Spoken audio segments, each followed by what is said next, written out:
In 2008, a man named Theodore Johnson retired with nearly $1 million in savings. He worked for UPS for most of his career. He never got a promotion that changed his life. He never started a business. He never inherited a dime. Every single paycheck Theodore received, he took 10% off the top, before rent, before groceries, before anything else, and he put it away every single time. No fancy investment strategy, no stock tips, no crypto moonshots, just one small habit repeated for decades. And here is the part that should stop you in your tracks. Theodore Johnson was not an exception. He was a pattern that neuroscientists, behavioral economists, and the wealthiest people in American history all agree on. Small habits, done consistently, quietly build more wealth than any get-rich-quick scheme ever invented. But here's the problem. Nobody talks about the habits. They only talk about the windfalls. Turn on any financial news channel right now. What do you see? Lottery winners dressed up as investors. The 25-year-old who bought Bitcoin at $200. The guy who put everything into Tesla in 2012. The woman who flipped a house and made $300,000 in 8 months. These stories are real, but they are not repeatable. Not for most people. Not reliably. And while you have been waiting for your big moment, time has been doing something quietly in the background. It has been working for the people who understood something you were never taught in school. Wealth is not an event. Wealth is a practice. And the gap between where you are financially right now and where you want to be is not explained by your income. It is explained by your habits. According to research by Thomas Corley, who studied the daily habits of 233 millionaires over 5 years, wealthy people are not smarter. They are not luckier. They are not more talented. They just do small things differently every single day. So the real question is not, how do I make more money? The real question is, what are you doing with the money and time you already have? Let us start with the first habit, and it is one that sounds almost too simple to be true. Pay yourself first. Before your brain has a chance to argue, here is how most Americans handle a paycheck. Money comes in, bills get paid, lifestyle gets funded, and then, if anything is left over, they save it. Spoiler alert, there is never anything left over. This is called paying yourself last. And it is the reason 61% of Americans cannot cover a $1,000 emergency without going into debt. That is according to a bank rate survey. The wealthy do the opposite. They pay themselves first. The moment money touches their account, a predetermined percentage automatically moves into savings or investments. Before they see it, before they can spend it, before their brain can justify a new purchase. Warren Buffett said it best, and this is one of the most powerful sentences in personal finance history. Do not save what is left after spending. Spend what is left after saving. The mechanic here is automation. You remove willpower from the equation entirely. Apps like Acorns, Capital, or simply setting up an automatic transfer to a high-yield savings account on payday mean your saving habit runs on autopilot. You do not need discipline if the system does not require it. Start with just 1% of your income if that is all you can manage. Then raise it by 1% every 3 months. You will not feel it leaving, but you will absolutely feel it when it arrives. Now, once you have that foundation in place, the second habit hits even closer to home for most people. It is called the Latte Factor. And before you roll your eyes, just hear this out, because it is not really about coffee. Financial author David Bach introduced this concept, and people have been arguing about it ever since. His point was never really about coffee. His point was this: Americans consistently underestimate what small, recurring, unnecessary expenses cost them over a lifetime. Let us do the actual math, because the numbers are uncomfortable. Estimates suggest the average American spends approximately $1,200 per year on coffee shop purchases. Now, what if instead of spending that money, you invested it? $1,200 a year invested in an S&P 500 index fund at the historical average return of 10% annually over 30 years becomes $217,000. $217,000 from skipping the coffee shop. Now multiply that logic across subscriptions you forgot about, impulse buys, dining out 4 nights a week instead of 2. This is not about being cheap.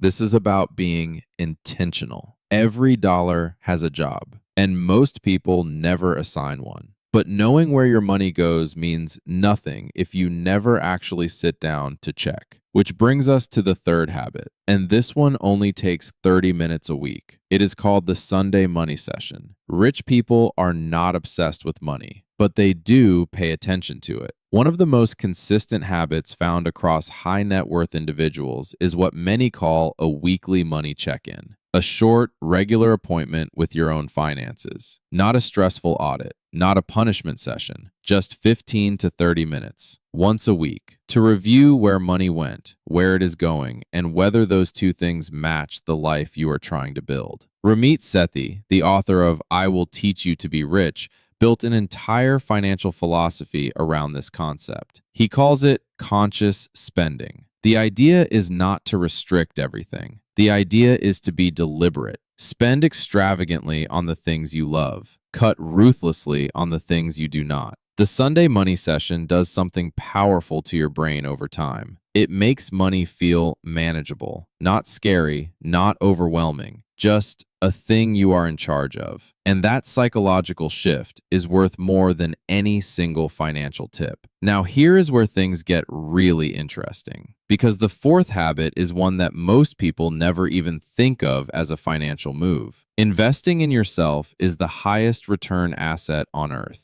In 1979, a young man from Omaha paid $100 to take a public speaking course from Dale Carnegie. That man was Warren Buffett, and he has said in multiple interviews that the diploma hanging on his wall that he is most proud of is not from the University of Nebraska. It is not from Columbia Business School. It is the certificate from that $100 Dale Carnegie course, because it changed how he communicated, and that changed everything. The habit of investing in your own skills, knowledge, and capabilities compounds just like money does. Research consistently shows that developing valuable skills and deepening expertise can significantly increase earning power over a career. The return varies by field and individual, but the directional impact is clear and well documented. Reading 30 minutes a day in your industry, taking one online course per quarter on Coursera or Udemy, finding a mentor, attending one networking event per month. These are not luxuries. These are high-yield investments with your name on the return. And yet, even people who do all of this can still fall into the trap that the fifth habit protects you from. It is sneaky, it is silent, and it has quietly destroyed the wealth of millions of Americans who thought they were doing everything right. It is called lifestyle inflation. Here is how it works. You get a raise. You deserve it. You worked hard. And then, almost automatically, your lifestyle expands to match it. Economists call this lifestyle creep, and it is one of the most silent wealth destroyers in the country. The average American household income has grown steadily over the past 30 years, but the personal savings rate has not kept pace. In fact, the U.S. personal savings rate dropped to just 3.4% in 2023, according to the Federal Reserve Bank of St. Louis. 3.4%. Meanwhile, financial advisors generally recommend saving at least 20% of your income. The habit that separates wealth builders from everyone else is this. Every time your income grows, your savings rate grows first, and your lifestyle grows second, slowly, intentionally. When you get a 5% raise, raise your automatic savings contribution by 3%. Enjoy the other 2% guilt-free. This one habit alone, applied consistently over a career, can add hundreds of thousands of dollars to your net worth. And all of that becomes even more powerful when you combine it with the sixth and final habit. Because this last one is where everything you have been doing quietly starts to multiply itself. Compound interest is the quiet giant in the room. Albert Einstein reportedly called compound interest the eighth wonder of the world. Whether he actually said it or not, the math proves the point. Here is a story that should genuinely change how you think about time. Two friends, both 22 years old, both working entry-level jobs in America. The first friend, let's call her Maya, starts investing $200 a month at age 22. She does it for 10 years, then stops completely at age 32. Total money invested, $24,000. The second friend, let's call him Jordan, waits. He figures he will start when he makes more money. He begins investing $200 a month at age 32. He does it for 30 years, all the way until retirement at 62. Total money invested, $72,000. At a 10% average annual return, Maya ends up with approximately $340,000 at age 62. Jordan, who invested 3 times as much money, ends up with $230,000. Maya wins by over $100,000 because she started 10 years earlier. Time is not just money. Time is the money. And every month you delay starting is a month of compounding you can never get back. So how do you actually build these habits? Because knowing about them and doing them are two completely different things. Here is your concrete action plan, starting today. Step 1. Open a high-yield savings account this week if you do not already have one. Marcus by Goldman Sachs, Ally Bank, and SoFi are all currently offering competitive rates well above the national average.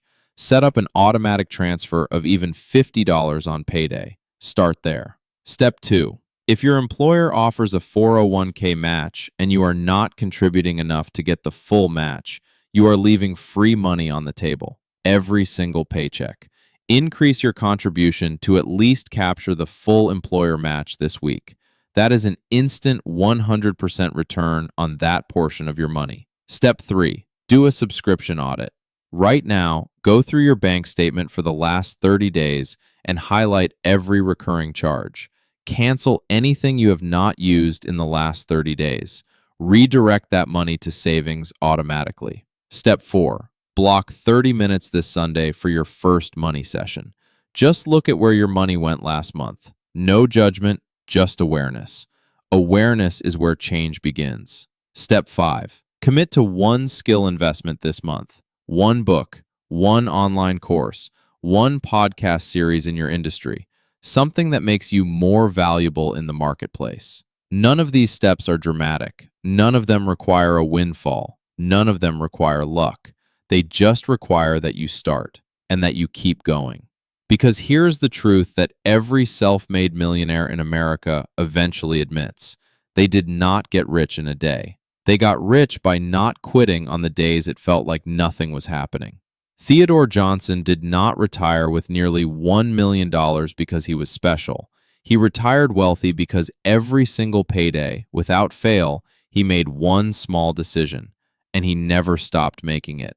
That decision is available to you too, right now, today. If this video made you think differently about your money habits, do one thing right now. Drop in the comments below which of these 6 habits you are starting this week, not someday, not next month, this week. Because the people who build real wealth are not the ones who know the most.